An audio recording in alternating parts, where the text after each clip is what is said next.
তাকে ডিভোর্স দিয়ে তালাক দিয়ে দিয়েছে, আলহামদুলিল্লাহ কম। তার স্ত্রী বলতেছে তুমি কেন গুলি করলে নিরপরাধ মানুষের উপরে?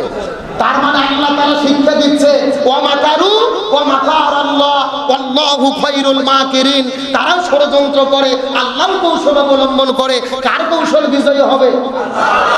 তুমি যে স্ত্রী সন্তানের ভালোর জন্য হুকুম তুমি পালন করে গুলি করেছো, তোমার স্ত্রী তোমাকে ডিভোর্স দিয়েছে, তালাক দিয়েছে, আল্লাহ তাআলা প্রমাণ করলো ওমা আলাকরাদা আন যিকরি ফাইন্না লাহু মাঈশাতান দনকা। যারা কোরআনের বিরুদ্ধে দাঁড়ায়, মাজলুমদের বিরুদ্ধে দাঁড়ায়, এরা কোটি টাকা অর্জন করে লাভ হবে না, এদের পরিবারে আল্লাহ কোনো শান্তি রাখবে না। আজকে অন্যায় পথে চলতেছেন, ভাই বইয়ের ক্যান্সার হবে, না হলে ছেলের ক্যান্সার হবে, না হলে আপনার মেয়ে চারটে প্রেম করে ছেঁকা খেয়ে সুইসাইড করে মরবে। আল্লাহর কোরআনের ওয়াদা অন্যায় যারা করে এদের কোনো শান্তি থাকে না। একটা কথা সুস্পষ্ট, ইমাম হোসাইনের কথা পরিষ্কার করে বলি, আজকে আমার দেশে আমার সমাজে যারা মার খাচ্ছে, জীবন দিচ্ছে, শহীদ হচ্ছে, এরাই ইমাম হোসাইনের উত্তরসূরি। আর যারা জুলুম করতেছে এরাই এজিদের উত্তরসূরি। এখন আপনাদেরকে সিদ্ধান্ত নিতে হবে, আপনারা কি ইমাম হোসাইনের পক্ষে থাকবেন নাকি এজিদের পক্ষে থাকবেন, এই সিদ্ধান্ত আপনাদের। ইমানদারদের পক্ষে কে সাহায্য করে? এই আবু সাইদ ভাইকে শহীদ করা হয়েছে, একে কেউ চিনত না, আজকে তামাম পৃথিবী চেনে। রংপুরে একটা রাস্তার নাম করা হয়েছে আবু সাইদ চত্বর, আলহামদুলিল্লাহ কর। এমনকি রোকেয়া বিশ্ববিদ্যালয়ের গেটের নাম করা হয়েছে আবু সাইদ গেট। তার মানে বোঝা যাচ্ছে যে দিনের জন্য হকের পক্ষে থেকে জীবন দেয় তার সম্মানকে কে বৃদ্ধি করে? আল্লাহর কোরআন বলেছে ওয়ালা তাকুলু লিমান ইউকতালু ফি সাবিলিল্লাহি আমওয়াত বাল আহইয়াউ ওয়ালাকিন লা তাশউরুন। যারা দিনের জন্য, হকের জন্য, সত্য পথে থাকে জীবন দেয়, এদেরকে তোমরা মৃত বলো না, বরং এরা জীবিত। এই যে আল্লাহর প্রমাণ কেমনে জীবিত হলো? ও শহীদ হয়েছে, কিন্তু ওর নাম রাস্তায় রাস্তায় লেখা, চত্বর এলাকা। আমি বিশ্বাস করি সময় যদি পরিবর্তন হয়, রোকেয়া বিশ্ববিদ্যালয়ের নাম রোকেয়া থাকবে না। আল্লাহর রহমতে সময়ের পরিবর্তন হলে রোকেয়া বিশ্ববিদ্যালয়ের নাম আবু সাইদ বিশ্ববিদ্যালয় হবে ইনশাআল্লাহ। যুগে যুগে ইমানদারদের কে সম্মানিত করেছে? আল্লাহ আমাদের ইমানের পক্ষে থাকার তৌফিক দিক, বলেন আমিন। তাই হযরত ইব্রাহিম আলাইহিস সালামের জন্য অগ্নিকুণ্ড কারবালা, আর মুসা নবীর জন্য লোহিত সাগর কারবালা, ইউসুফ নবীর জন্য জেলখানা কারবালা। আমার প্রিয় বন্ধুগণ, মুসলমান ভাইরা গভীর মনোযোগ।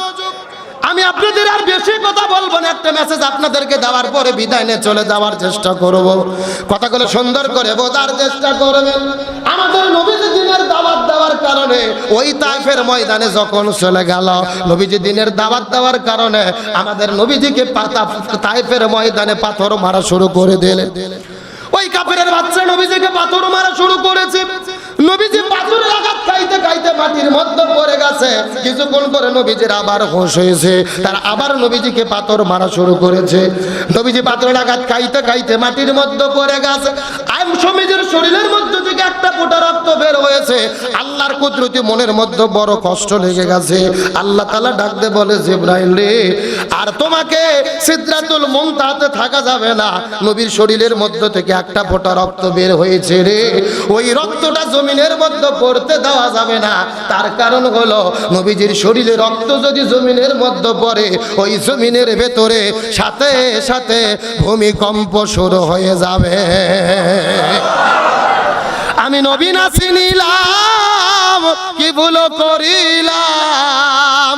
আমি নবী না চিনিলাম, কি ভুল করিলাম। ভস্মে ঢালিলাম ঘি, মানুষ হইয়া জন্ম লইয়া মানুষের করিলাম কি।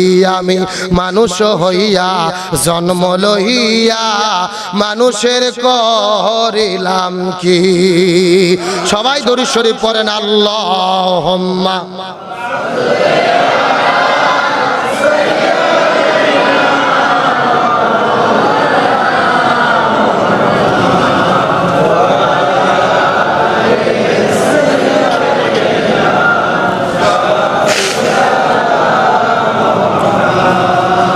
নবীনা হয়ে দুনিয়ায় না হয়ে ফেরেশতা আল্লাহর হয়েছি উম্মত তো আপনার তার তরে শুকুর হাজার বার সাল্লাল্লাহু আলা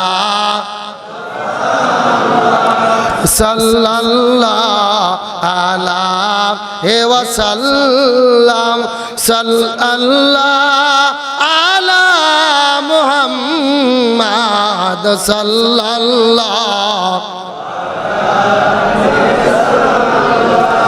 আমার প্রিয় বন্ধুগণ, মুসলমান ভাইরা গভীর মনোযোগ। আল্লাহ তাআলা জিবরাইলকে ডাক দিয়ে বলে, নবীর শরীরের মধ্য থেকে একটা ফোঁটা রক্ত বের হয়েছে, ওই রক্তটা জমিনের মধ্যে পড়তে দেওয়া যাবে না রে। নবীজির শরীরে রক্ত যদি জমিনের মধ্যে পড়ে যায়, ওই জমিনের মধ্যে সঙ্গে সঙ্গে ভূমিকম্প শুরু হবে। এই কথা বলার পর হযরত জিবরাইল আলাইহিস সালাম চোখের পলকে তায়েফের ময়দানে যাওয়ার পরে আস্তে করে নবীজির নিচে রহমতের ডানা বিছায়া দিল। আবার নবীজির হুঁশ ফিরে গেল, আবার নবীজিকে পাথর মারা শুরু করলো। তার মানে বোঝা গেল ওই তায়েফের ময়দানটা ছিল আমার নবীজির জন্য। আরো জোরে বলেন। আমার নবী 1 নয় 2 নয় 3.5 বছর জেলের মধ্যে বন্দী ছিলেন। কয় বছর? আমার নবীজির জীবনী ঘুরে দেখেন, শিবি আবু তালিব নামক জেলখানার মধ্যে আমার নবীজি 3.5 বছর পর্যন্ত বন্দী ছিলেন। এই দুনিয়ার ভেতরে এমন কোন জেলখানা নাই যে জেলখানা দিনে অন্তত 1-2 খাবার দেওয়া হয় না, কিন্তু আমার নবীজিকে এমন একটা জেলে বন্দী করে রাখা হয়েছে, দিনের পরে দিন যায়, মাসের পরে মাস যায়, তারপরে খাবার দেয় না। আমার নবী সাহাবীরা রে খাবার না পেয়ে ওই গাছের পাতাগুলো ছিঁড়ে ছিঁড়ে খেয়েছে। আমার বন্ধুগণ, মুসলমান ভাইরা গভীর মনোযোগ। তাহলে চিৎকার করে বলেন তো দেখি, আমার নবীজিকে 3.5 বছর পর্যন্ত জেলের মধ্যে বন্দী করে রাখলো, আমার নবীজি কি চোর ছিল? ডাকাত ছিল? নারী ধর্ষণ করেছিল? তাহলে কেন নবীজিকে জেলের মধ্যে বন্দী করে রাখা হলো? কালেমার দাওয়াত দেওয়ার কারণে, হক কথা বলার কারণে, দিন প্রতিষ্ঠার কথা বলার কারণে আমার নবীজি 3.5 বছর জেলে বন্দী ছিল। আর এখান থেকে বোঝা গেল, এই বাংলার জমিনে আপনি যদি ইমানদার মুসলমান দাবি করেন, হকের পক্ষে